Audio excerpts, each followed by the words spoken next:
Pronation should happen on all serves, whether it's a flat serve. This is actually pretty good.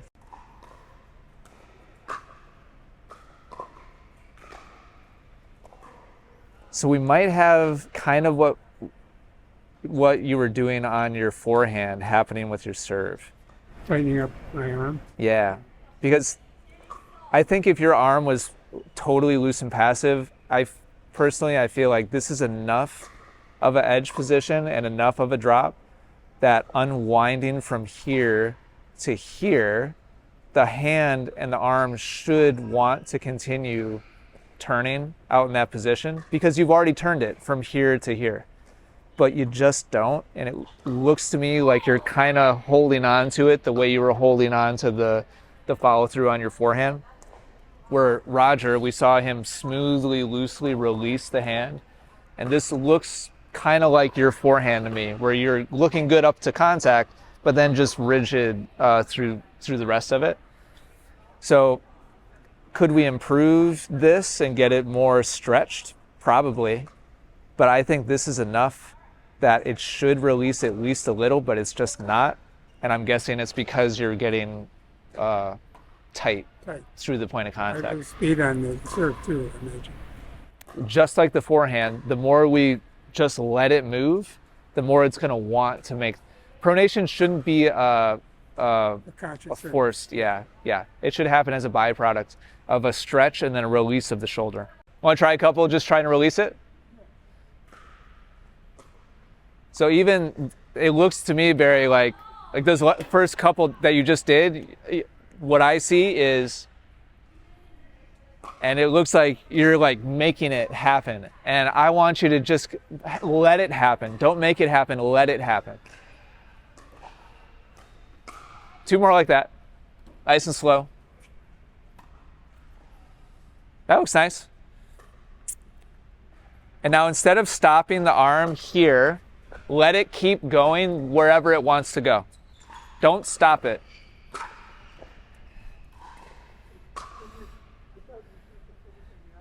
Yes. And so because you're finishing on the right side, that means that you're forcing this. It should come across on the left side. Because your body is turning, it should lead the racket over to your left side. But if your forearm dominates the movement and flips the racket over here, it's not going to come across because of all that extra internal rotation. So you're still kind of making it, and I want you to release it. That's fantastic. Good. Make it passive, but a bunch more of those. Smooth and passive, smooth and passive. And now I want you to focus on continuing what you're doing, but turn your palm to face me after contact. But don't do it forcibly. Good, good. Turn your palm towards me smoothly. That's where you should finish, yes. Yep. So before I walked over there, your hand was getting locked in facing left too long. And so this in real life would never work. It would send the ball way over to the left because the face sends it. So that's why I walked over there and I asked you to turn your hand towards me. Oh, okay. It's because you were getting locked into like a hatchet, kind of throw.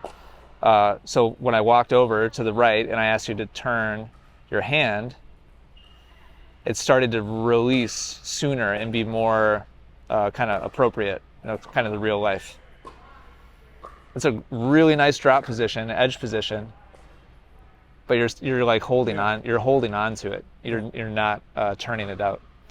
So that's why I jumped in. I wanted to try to show you the. So I'm holding the edge just like you were, but then I'm letting my hand turn because I got to get my strings facing the box at some point. Right.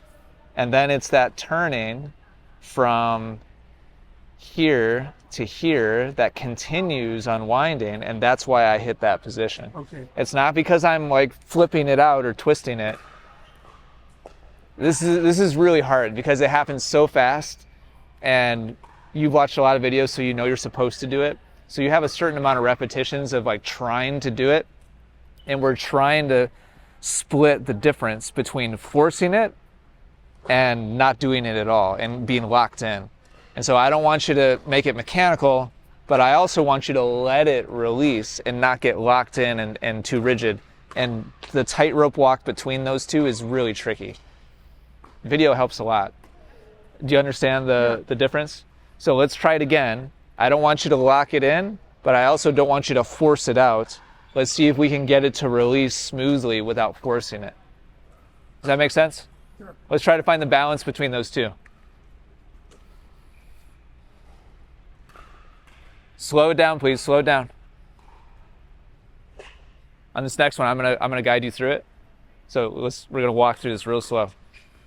So the racket drops. This is the edge, and then somewhere between here and contact, the hand's got to turn, and then that turn will continue out to the side.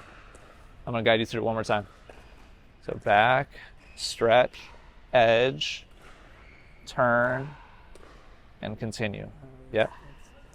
Yeah. That all happens in a tiny sliver of time. Now slowly, let's see if you can hit those different spots. Yes, good. That was your best one so far. Even slower, so you can feel it, what it's doing. That's pretty good. Good. Nice job. That wasn't slower, but I think you did it better. Maybe leading with the elbow helps. Who knows? I don't think so. What leading with the elbow helps is getting the edge in the first place. You were already doing a good job of that. So I don't think that's anything you need to focus on. So before I walked in to help you out, what was happening was, this is pretty close. This is pretty close, but you're holding it a little bit too long. Like we'd want to make contact here, but your strings are still facing that way.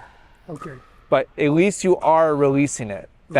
This is the best self-release that I've seen you do with your forearm here. Okay. It's pretty passive.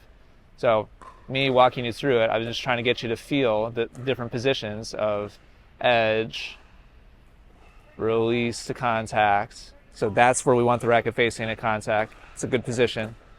And then continue in that direction. And so